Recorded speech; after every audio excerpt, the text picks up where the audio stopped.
Good afternoon, everyone. Thank you, Sage. Alan discussed the definition, scope, and salient reforms embedded within the BESRA. He also enumerated the ways forward, as well as the benefits which will be derived when the activities that will enliven the BESRA are actually done. Cynthia showed us the mechanisms that need to be put in place so that the BESRA can soar and create the learning environments and improvements that we all desire for our children and youth.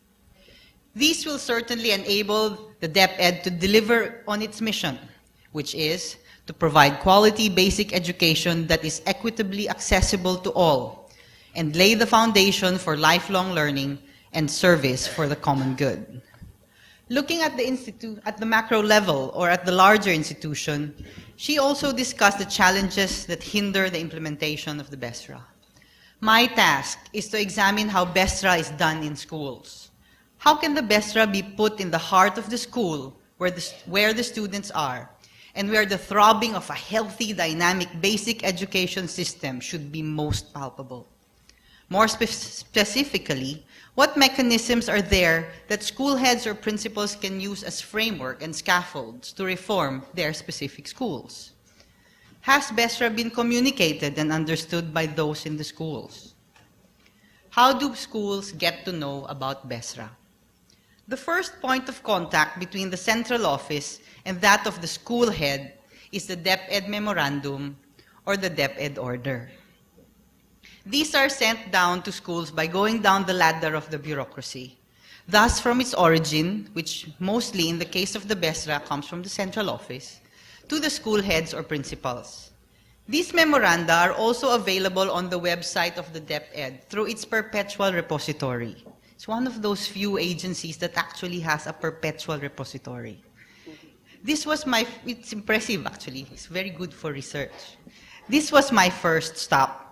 I searched the website for its memoranda and orders directly pertaining to the basic education sector reform agenda. This is what I found when I typed the whole phrase enclosed in quotation marks. 5 hits. 5 hits. It seems that the basic education, so needless to say, this floored me and I revised my search, and so I typed the nickname, which is BESRA, and this is what I found. 6 hits. It seems that this term, BESRA, or Basic Education Reform Agenda, isn't a very popular name within the DepEd. It is certainly not the banner that prefaces reform that is supposed to weave our education tapestry. I was looking for a document that explains to all what the BESRA is all about. Apparently, these were only given to those who were tasked to orient principals and coordinators, who in turn are supposed to enlighten teachers.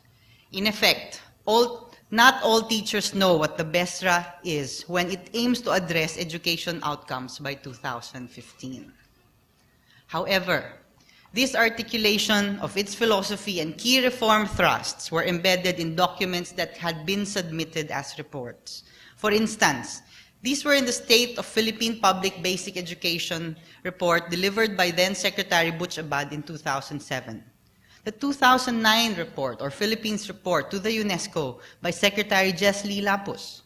In addition, these articulations are found in various documents such as the country's development plan and a policy directive from the President Arroyo herself in 2007 to speed up BESRA implementation. In each of these documents, the BESRA is presented as the framework that will be implemented to improve basic education across our nation. Key reform thrust number 5 aims to propel institutional culture change in DepEd. If I were a principal, it would really help if I were knowledgeable about what the BESRA means and how activities spring from or connect with this reform framework. Without such understanding, then I would be just like one of the 6 blind men who wanted to learn about an elephant. Let me tell you this story. The 6 blind men and the elephant. It was 6 men of Indostan, to learning much inclined, who went to see the elephant, though all of them were blind, that each by observation might satisfy his mind. The first approached the elephant and happening to fall against his broad and sturdy side, at once began to bawl. God bless me, but the elephant is very like a wall. The second feeling of the tusk cried, Ho! What have we here? So very round, smooth, and sharp? To me, it's mighty clear that wonder of an elephant is very like a spear. The third approached the animal, and happening to take the squirming trunk within his hands, thus boldly up and spake. I see, quoth he, the elephant is very like a snake. Very good. The fourth reached out an eager hand and felt about the knee. What most this wondrous beast is like is mighty plain, quoth he. It's clear enough the elephant is very like a tree. The fifth, who chanced to touch the ear, said, even the blindest man can tell what this resembles most. Deny the fact who can. This marvel of an elephant is very like a fan. The sixth no sooner had begun about the beast to grope, than seizing on the swinging tail, he fell within his scope. I see, quoth he, the elephant is very like a rope. You're probably wondering why I'm starting off with this story. It is the thesis of this paper that the way that the BESRA is being rolled down to the schools leaves the principal in a situation that is much like what is experienced by the blind men in our story.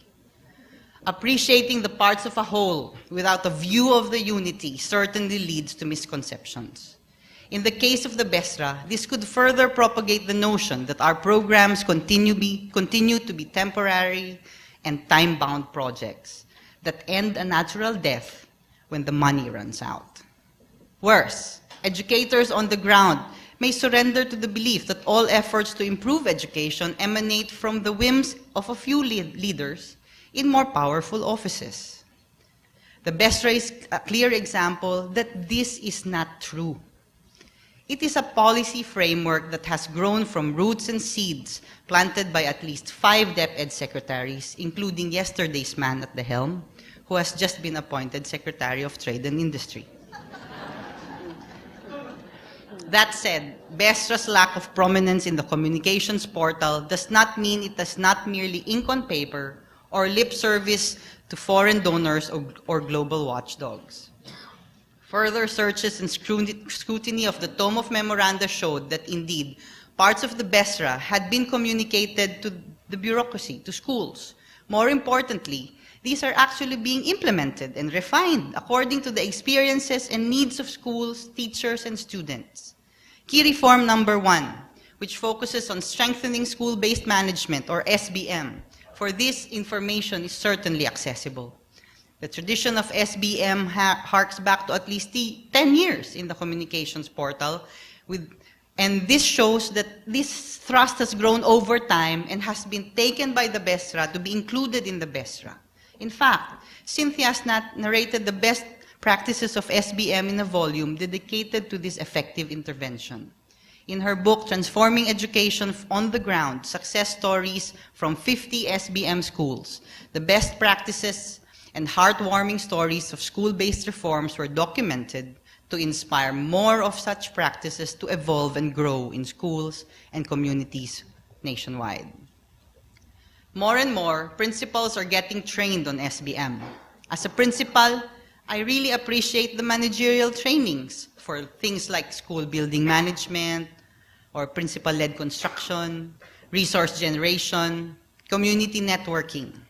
But I would really like some training so that I will know how to put learning at the heart of reform, and how this is to be reflected more meaningfully in my SIP, or School Improvement Plan, and how I can look beyond the National Achievement Test score targets.